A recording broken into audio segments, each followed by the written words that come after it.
The topics and opinions expressed in the following show are solely those of the host and their guests and not those of W4CY Radio, its employees, or affiliates. We make no recommendations or endorsements for radio show programs, services, or products mentioned on air or on our web. No liability, explicit or implied, shall be extended to W4CY Radio or its employees or affiliates. Any questions or comments should be directed to those show hosts. Thank you for choosing W4CY Radio.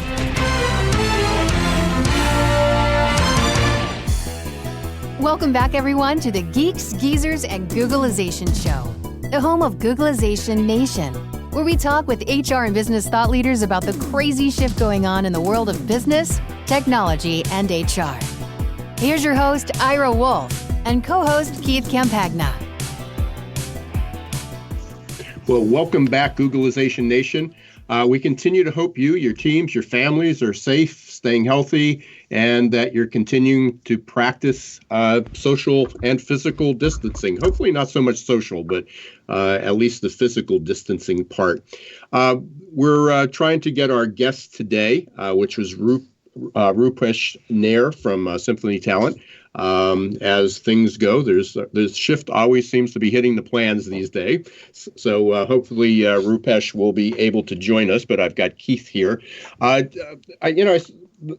can't believe it's like, well, it's 1 o'clock Eastern time. And every Wednesday. I mean, this isn't unexpected. This is one of those routine things, Geeks, Geezers, and Googlization, that we do every week. Every Wednesday. So, trying to keep some routine in our crazy lives.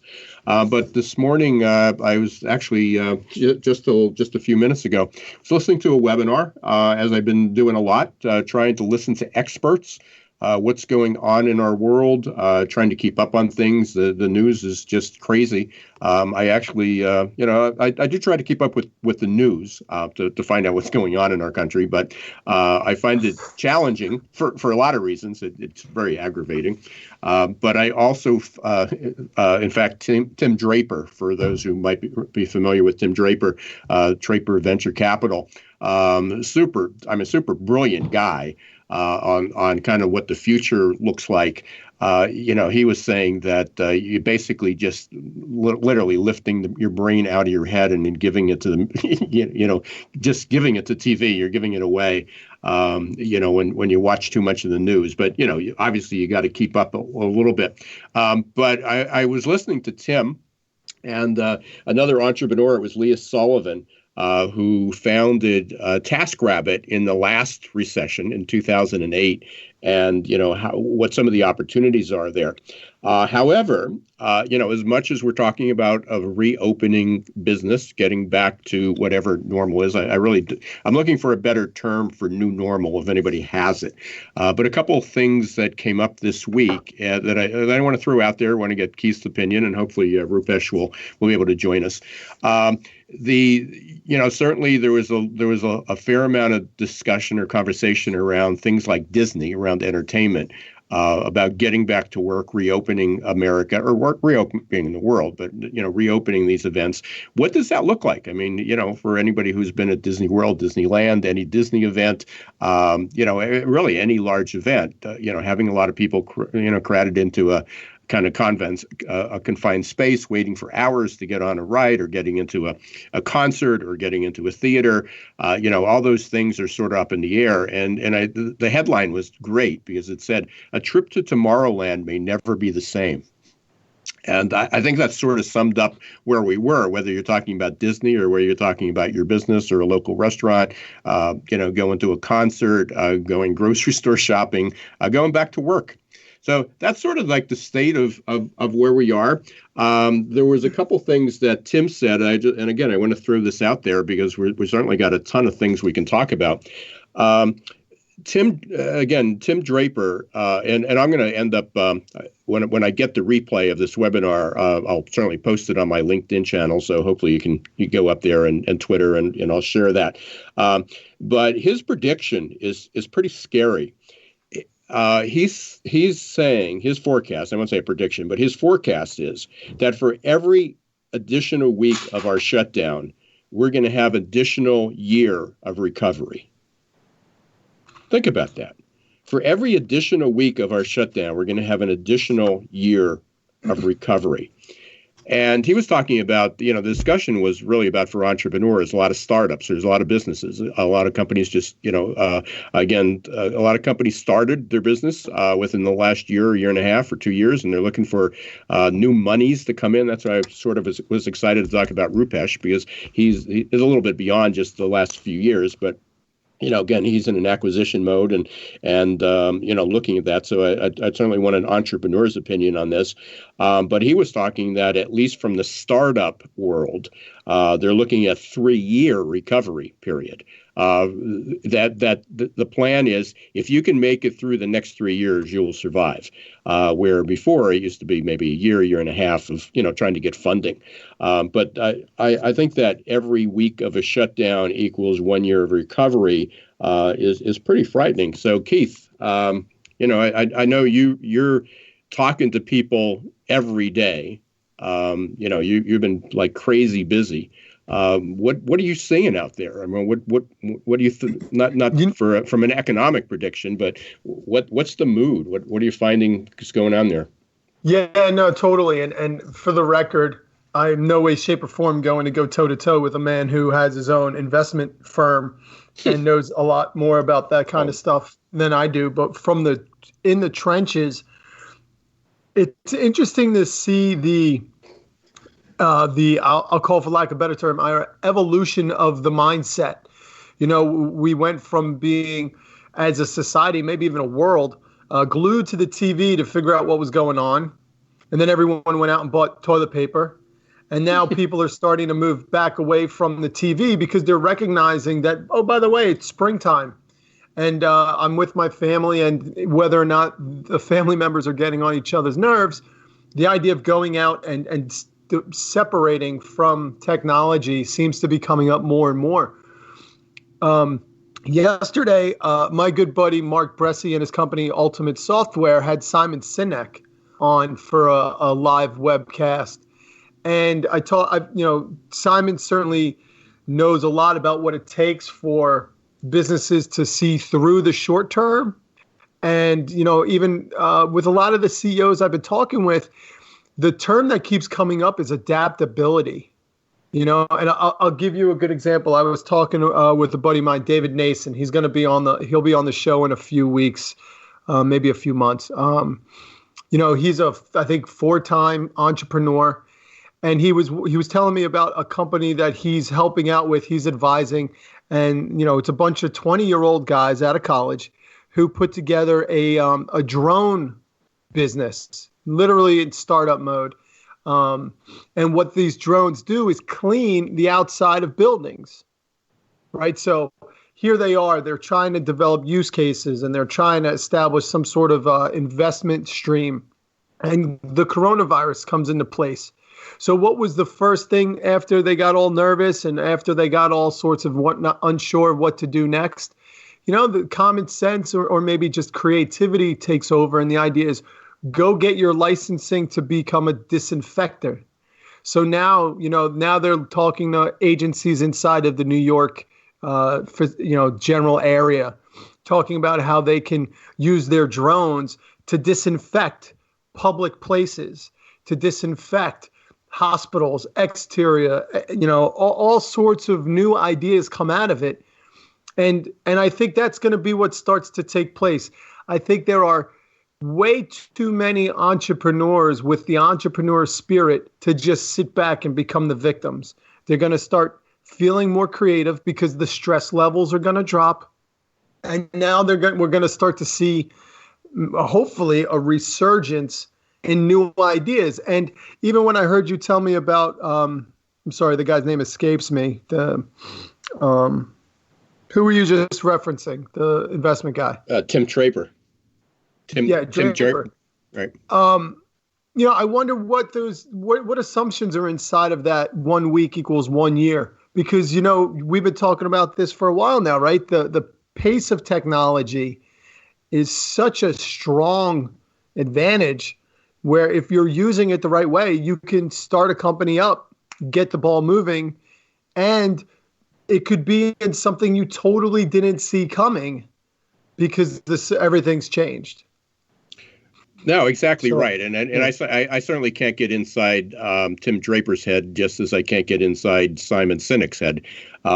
We'd like to. We'd like to be able to be able to capture all that. So, we listen to them and we learn from them, and they help us talk about things, think about things in different ways. I can't say just thinking about things, but thinking about things in different ways.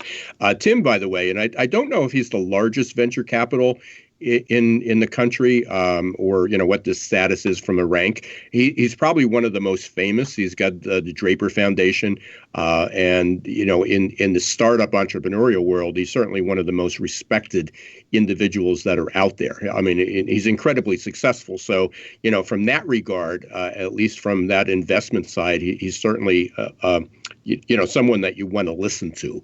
And again, not, Simon Sinek's fantastic, but I don't agree with all of his perspectives either. But it helps you create your own, and it helps you get in that right direction. So again, I'm not. I don't know how he came up. He didn't talk about how he came up with that in there, other than he said it took us almost 100 years to build up this economy. And obviously we've had some peaks and valleys and ups and downs, and even in our lifetime, some people think I'm that old, but I wasn't around for the first depression. And I don't even remember. I mean, I was around for the depression in the 50s, or recession in the 50s. I was around for the 60s, the ups and downs in the 70s, and the oil crisis, and so I do remember some of those instances, but those were somewhat like cyclical, and I think this is an important distinction that, and for sure, and anybody who's been listening to me, as we talk about the exponential curve, and as I say it facetiously now, that prior to this, it sort of was like an academic discussion of what an exponential curve was. And now you can ask probably any 3-year-old, and they would give you a pretty good description of what an exponential curve is, and what acceleration of a technology or acceleration of change looks like. So fortunately, not fortunately, but by any means, but the coronavirus pandemic certainly introduced a new term and put it in everybody's vernacular, and anybody can discuss it, as I said, all the way probably down to a 3-year-old. But as they're talking about this, that exponential curve, of changing, behind the scenes, and this is where I think you were headed, with that entrepreneurship, and it would be interesting to have Tim Draper on this on a call like this, of figuring out where that came from. The challenge with it is where it is. Although we are flattening the curve in most places for the coronavirus, for the COVID-19, we're not flattening the curve. And I'm not sure how we would even do it for the technology curve, what we were talking about 8 weeks ago, and what my book's about, and what a lot of people have been talking about.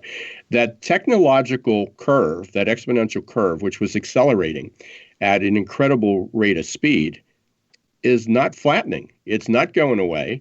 And in fact, it's probably accelerating from this. So where before having drones, disinfect a building was, we don't want that many drones in the air. Now, right, it's the solution. The same thing is Tim was talking about, and again, I wish I was trying to get ready for the show, and I was saying, oh, darn, this was on like at noon, and I'll listen to it for a few minutes, and we were right up to like 12:50. Even when you called me at like 12:35, I was still listening to it. Part of it is he was talking about all these new opportunities that are coming out like that. He didn't mention, that drone, but, that other opportunities. But he was talking about Bitcoin, if you asked anybody a few months ago, about what do you think about Bitcoin? Oh, it's all these regulations, and look, it went up to it was like up to 17,000. It was valued at like 17,000 a Bitcoin a few months ago, and then it crashed. And if you talk, we had guests on the show, and we talk about blockchain, which is what Bitcoin is based on. We won't get. I don't know enough to talk about it in depth, but the technology was called blockchain. And, we talk to people. What do we think about that as far as payment for HR, for payroll, because it does add an incredible layer of security. There is a big rush to that. And a lot of these banks, where now that the value of our dollar is going to be cut substantially because we're pouring $2 trillion at a shot into the economy. So we basically devalued with that. I mean, with a $20 trillion economy and a $2,000 injection, we basically reduced the cost, like 10%, and there's more money than that, but they're projecting like a 20% devalue. That people are starting to look at Bitcoin as a not only as a currency, but now that there's been this rush into data, of collection of data, I'm sort of, and I'm rambling because I got like a billion thoughts going in my head. But again, 3 months ago, 4 months ago, 6 months ago, whole lot of discussions about technology companies tracking our data, about being able to identify where we are with the GPS. Now they're talking about leveraging that technology to look how well social distancing's working, physical distancing. What's the movement? They were able to track the kids the students that were on spring break in Florida just a month ago. Seems like an eternity ago. Just a month ago, that they dispersed. They were able to track where they dispersed to, and did a hotspot, did a new infection develop. So, but all of a sudden, all these concerns about data and privacy they're not going away, but there's going to be this acceleration of technology to leverage that. And then the next step is how do we do that without compromising all our individual privacy? Right. And that right there is going to be where it gets really sticky, because there's so much value. Like, I think what was missing in the conversations a few months ago, Ira, certainly wasn't really included all that much, was the need for the kind of technology that would create, for lack of better terms, create this kind of constant monitoring of activity. People just couldn't really fathom, or at least, unless maybe, I'm sure, former guest Frank Diana was the futurist, certainly had conversations about what would cause people to become data points. And I think there's something to be said for the need for technology inside of the business world. We've certainly have been guest week after week, guest after guest. We talk about the value of, artificial intelligence and emotional intelligence. And we also talk about how in the HR world, most HR organizations are behind the times. And now here we have it, right? Now they're completely behind. We talked about this, right? How, let alone the exponential growth of using technology means that if you don't use technology and somebody else in your industry or somebody else in your building does, and if they use it the right way, they're going to be able to attract your employees. They might be able to attract your customers. And now you're looking like it's legitimate right now. A lot of the companies I'm talking to, I'm talking to sales leaders, right? The ROI shop is becoming a much more relevant conversation, because in order to get the economy going, in order to get your business going again, people are going to need to buy and sell things. And so fortunately for me and Mike, we're in a position where we're getting a lot more of attention than we have been in the last, say, quarter or two.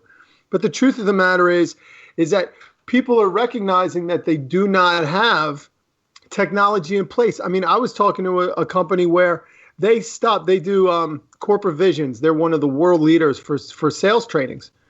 And I'm talking to the chief strategy officer, and he told me point blank, Keith, there's so much I want to talk to you about with the ROI shop, but for the next 2 months, we're moving everything to digital. Everything's going online, which is that could have been a 6-month, 12-month project in the past.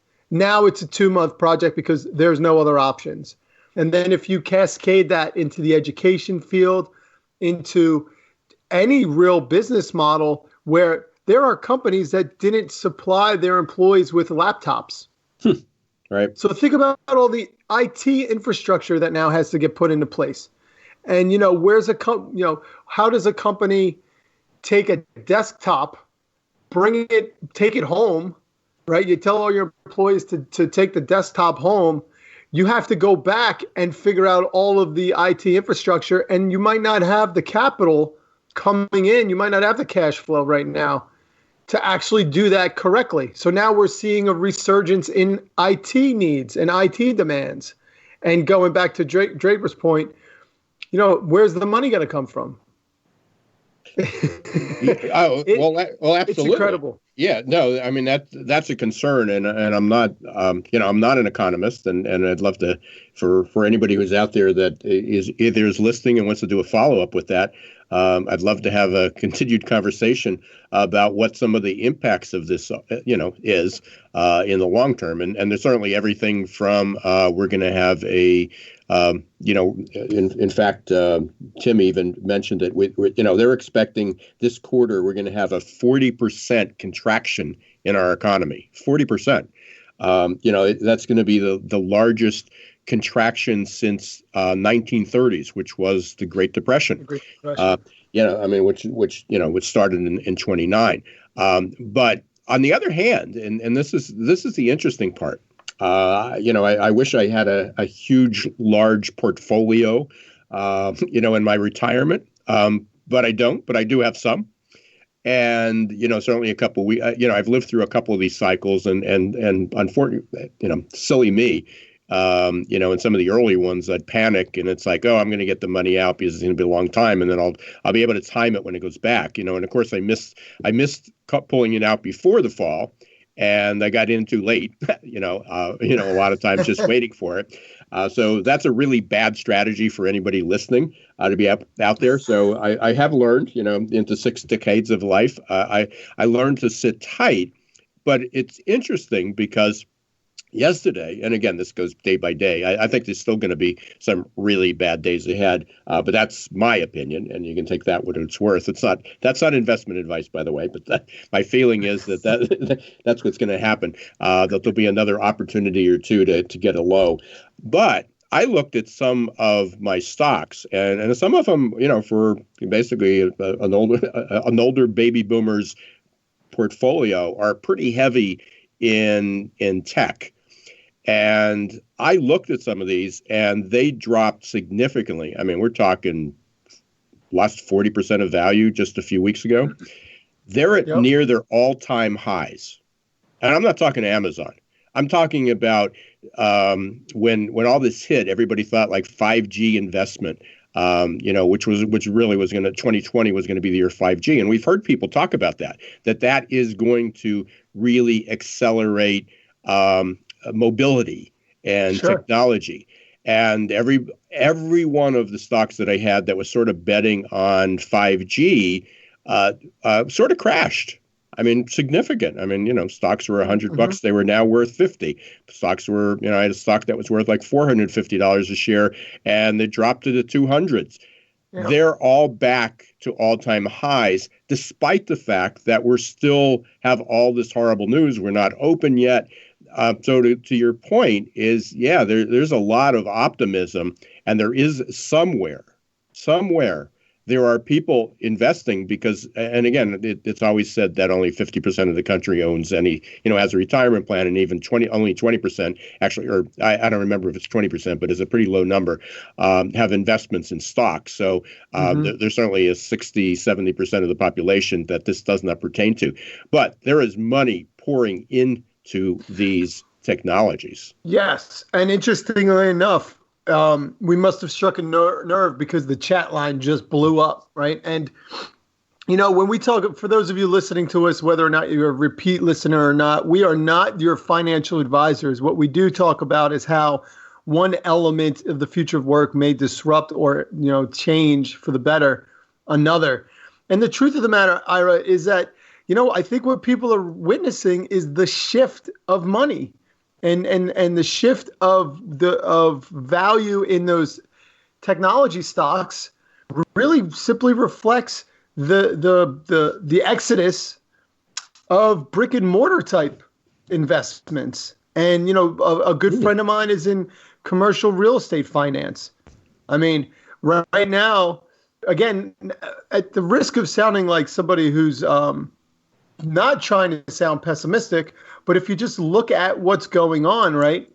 People are now not driving and commuting to the office. So there is a chunk of people that might not need to live in a city. They might move away. And if they move away, what happens to all those shopping centers? There's already been talk about turning like what they call like third tier cities. Like instead of it being a shopping mall, there might be a residential park where apartments are built and restaurants are there. So it's almost like mini cities are now going to be the future. So I think when it comes to investments, first and foremost, do not listen to anything that me or Ira share. But, it might we wouldn't be, if we were, we'd be doing a financial advisory show, not a Geeks, Geezers, and Googleization show, right?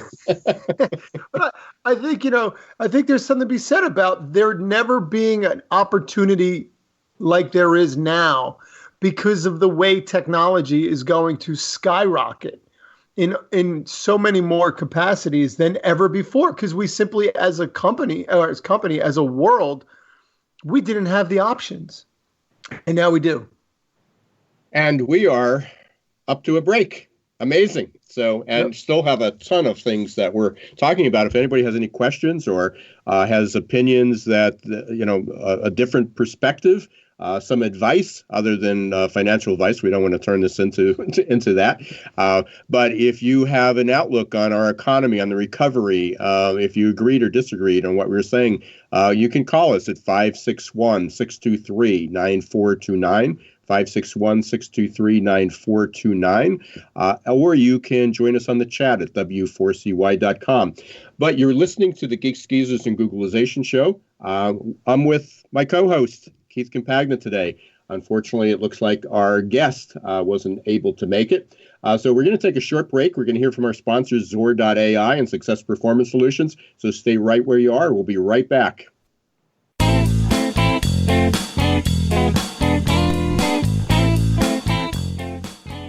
Hi everyone, this is Ira Wolf, author of Recruiting in the Age of Googleization. I'm excited to announce that my online course, Recruitment Marketing for the Accidental Recruiter, is open for business. This course is the culmination of a 2-year-long project and releases recruiting tips I've learned after hundreds of hours of research, speaking with thousands of conference attendees, and interviews with dozens of experts. It's all available to you in Recruitment Marketing for the Accidental Recruiter. To receive more information or get started, visit our website at www.successperformancesolutions.com and click on the tab Recruitment Marketing for the Accidental Recruiter. Imagine how your company would grow if your candidate experience earned a 99% approval rating. Well, to get to 99%, you need the 3 best letters in recruitment technology, XOR. Zor's text bots, chat bots, and audio bots increased IKEA's candidate conversion rate 455%. Zor decreases candidate drop-off rates, improves your candidate experience, and collects analytics for future strategies. To learn more, check out Zor.ai. That's XOR.ai.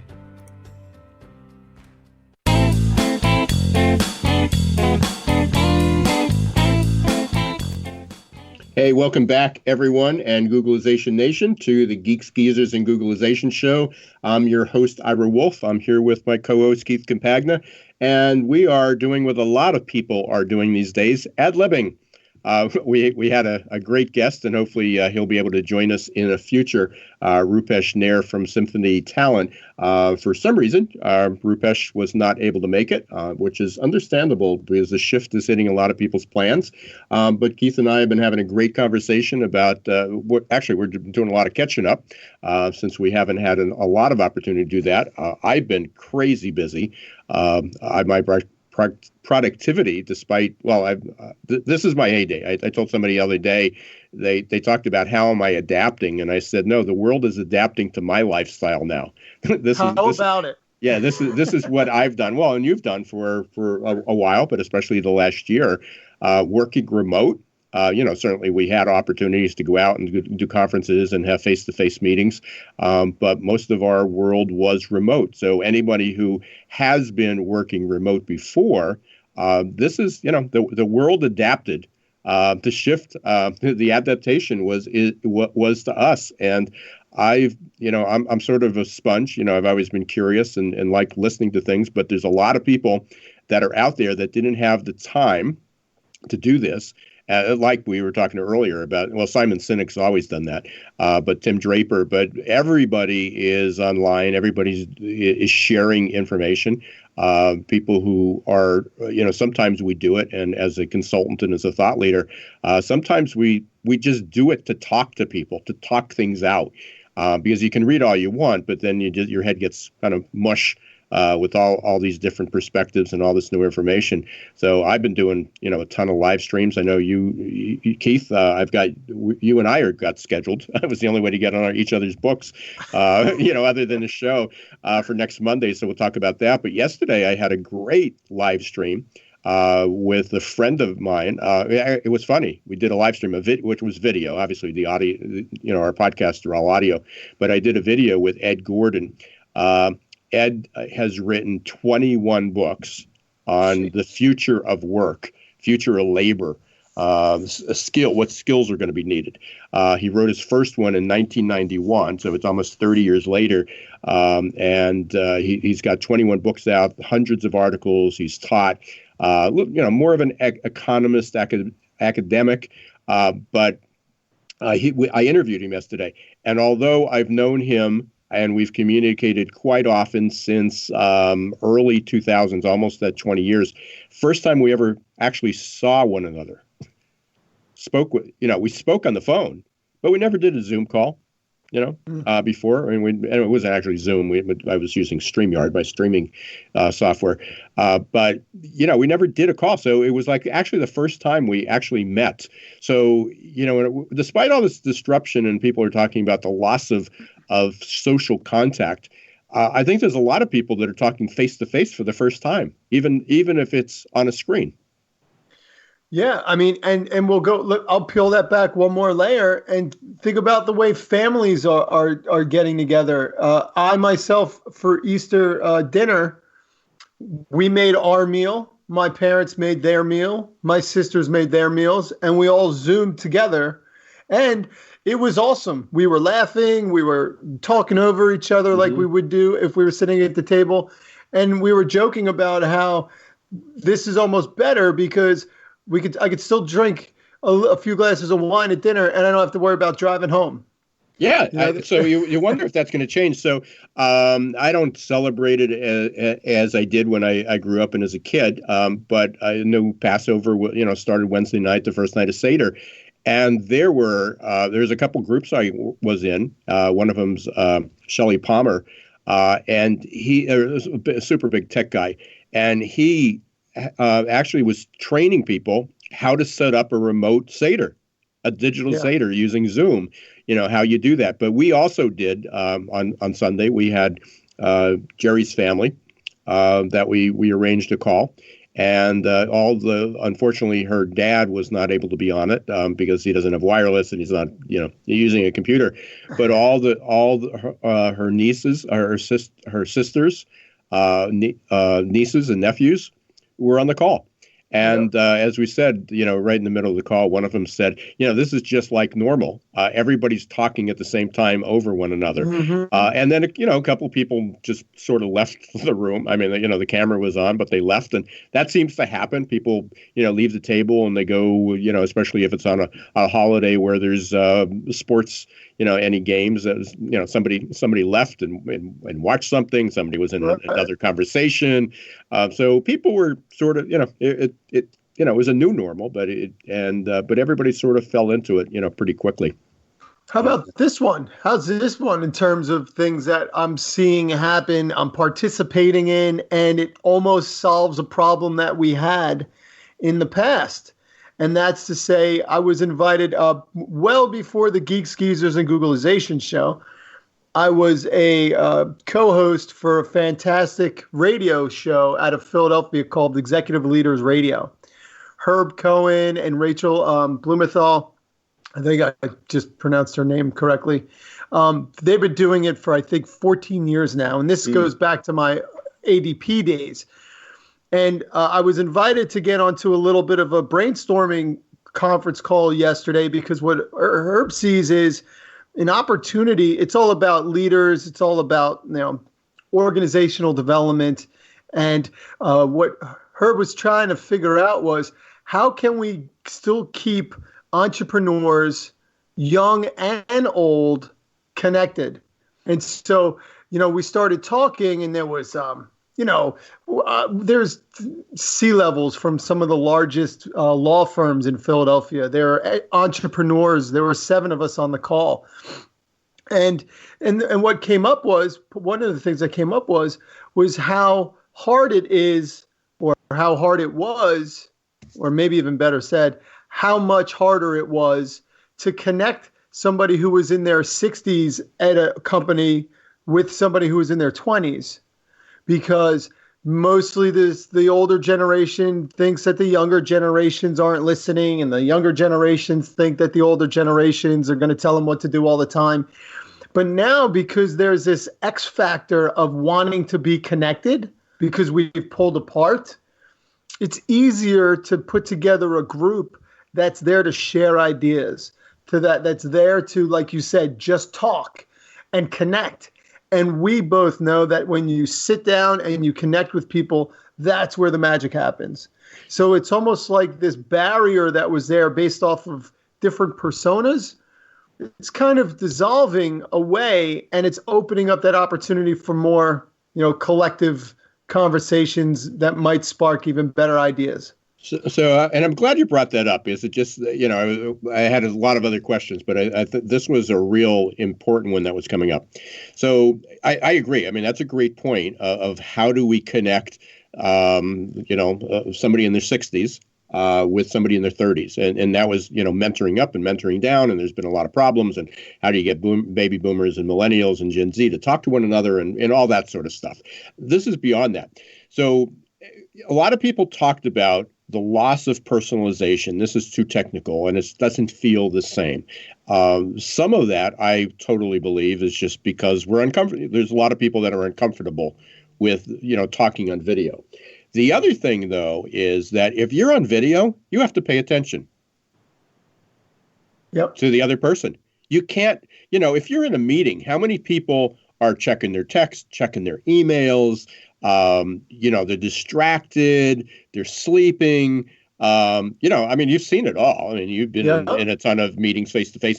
Because you're in the same room doesn't mean that everybody's connected or listening or paying attention or being aware. Everybody's sort of got their agenda and doing other things. When you're on video, it's hard because you need to be focused. And I've heard a lot of people say that they feel they're more exhausted now doing 3 or 4 Zoom, and we'll use Zoom generically, like Kleenex, a Zoom call, than they were when they were working 10 and 12-hour days.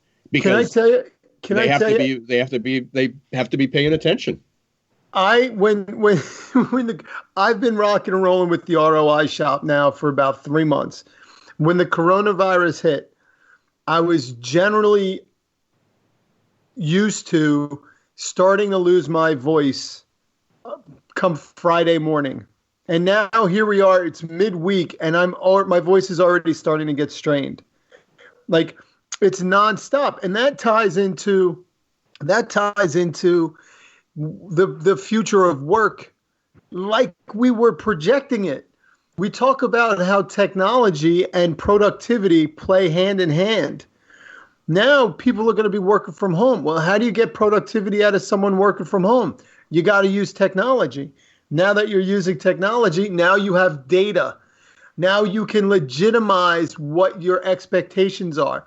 You can work maybe a 35-hour work week. As long as your productivity metrics are met, you can take off half of a day if you want to.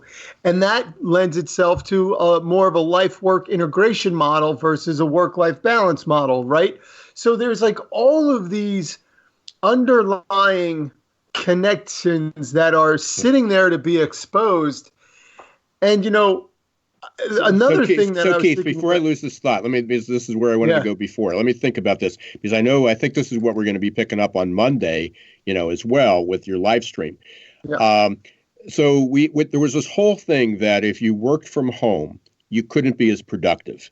And there's for people working from home, there are challenges because they got kids and they got two spouses competing for the kitchen table and the internet and the broadband, because this came upon us abruptly. But once we settle down, once we get comfortable and people figure that out, do you think, or what's your feeling on this, is that working from home is going to be maybe more productive than going back to work? And here's why I say that. When a business reopens, there's going to be a delay that you're going to have to go and you're going to have to wait in line to have your temperature taken. You're going to put on protective gear. You're not going to be able to have meetings in the same room. There's going to be at a distance. So then, even at work, is it going to be more convenient to do a Zoom call, even though everybody's in the same building?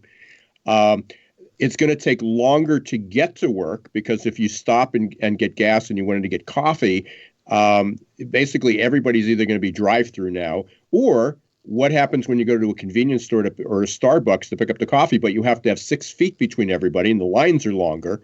I mean, there are going to be delays that people haven't even thought about. So does productivity actually working from home become better than going to work?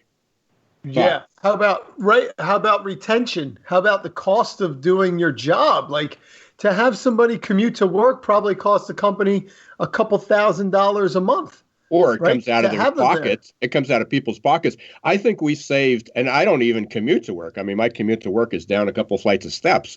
But the reality is I just looked at my credit card, and well, part of it is because we're not going out every weekend to eat and movies and things. But I put in $200 of gas, running back and forth to the gym, eating, running around, going, running to the airport, running to a conference, going to a meeting somebody for lunch. I think I have 100 miles on my car in the last 7 weeks. Right.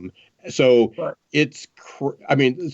all of a sudden is if I had to go back to work, I might say, I either need an increase in pay or, I don't need to go in 5 days a week anymore. Right. But I think just on all the distractions and the disruptions, I don't think people have thought through this yet of is it going to become more productive to do a Zoom meeting with people all in the same building than it is to call them into the same room and everybody throws on their protective gear and sits 6 feet apart. Right. And then you take it to the account that, and this kind of goes back to what we were talking about with Jason Cochran about how, on the initial introduction to what we're all experiencing right now, there's a lot of stress. And when your mind is in a stressed kind of a place, you're not in a position to be creative. You're not in a position to be collaborative. And so now that stress has kind of waned a little bit, people are settling in. And so at a minimum, we're hitting one of those cycles where you're stressed, like maybe in mass society, maybe the globe, everyone's stressed, but now everybody's relaxing. And they're starting to see that it might not be the worst thing in the world. We're starting to see people spend less time online, spend more time with the people that they live with. Who knows how many babies are going to be born 10 months from now, right? Yeah. It's sure. incredible to think that, one, nothing is going, very, very few things are going to be the same as they used to be. But number two, nobody's really sure what it's going to look like, which I can't remember the last time that took place. Yeah. I think in each instance it did, but we sort of lived on that cycle that things ebbed and flowed, and then they changed a little bit. Everything, including the very nature of our economy, was collapsed. So, if there was a tradition, it's been violated and changed and adapted, and some of those will come back, but they will be different or in a different context. So it's going to be changed. So, you started out, I think one of your early comments talked about a mindset. And, I posted that article that I found, and it was actually a quote in the book. So I can verify that on page 92, I said this, I wrote this 3 years ago. And I wrote a couple rules, but I think that the final message on this, which sort of reiterates what you just said, is number one on my list of rest in peace to the way it was, is there is no going back. If anybody thinks that we're going back to normal, you're pretty much kind of, I don't know what the word is, but it's just not going to happen. The second is that anything and anyone could become obsolete at any time, and that sounds pretty vicious, and it sounds like horrible, and to think about it, but it's true. And it doesn't mean that we die. It just means that whatever kind of the context in which we lived in and the mindset that we had, we need to change that. We need to adapt, and as we were just talking, that digital world. Working from home, well, no, it can't be as productive as it was, but now going to work may not be as productive as it was, definitely will not be as productive as it was. Right. On Monday, shameless plug, but I'll go for it since it's our. That was my cue up, so go ahead. Like 11 o'clock Eastern time. LinkedIn Live, Ira and me, we're gonna talk about the ROI of making business happen. A lot of the conversations I'm having right now has to do with adapting a sales process into this new world environment. Mm-hmm. And so, there's the idea that your sales reps may never be welcomed inside someone else's business again. So how in the world are you going to make that connection? What kind of collaboration can you do? Mm-hmm. And how, if you're somebody trying to buy technology right now, or anything else for that matter, how are you going to quantify the business impact of that purchase? Because, and this isn't me because I'm one of the guys at the ROI shop, but if your business proposal to buy something does not include how you make or save your company money, your CFO for the next 2 quarters at least is probably not going to approve your project. So join us live Monday, 11 o'clock Eastern. That's 8 a.m. on the West Coast. And I'm going to talk about some of the people I've had one-on-ones with, some of the sales leaders that I've talked to, and some ideas about how to survive better than you thought you could these next couple quarters. Yeah, and we're going to have that out on reminders beginning either late today or tomorrow on LinkedIn and Twitter. It will be broadcast simultaneously on LinkedIn, Twitter, and Facebook. Nice. So you can join that, and then there'll be a replay in case you do miss that, but it'll be out there.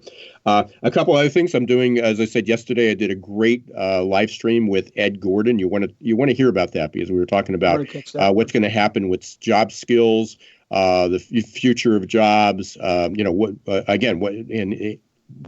going to happen going forward. Friday, I'm talking with Ed Siegel.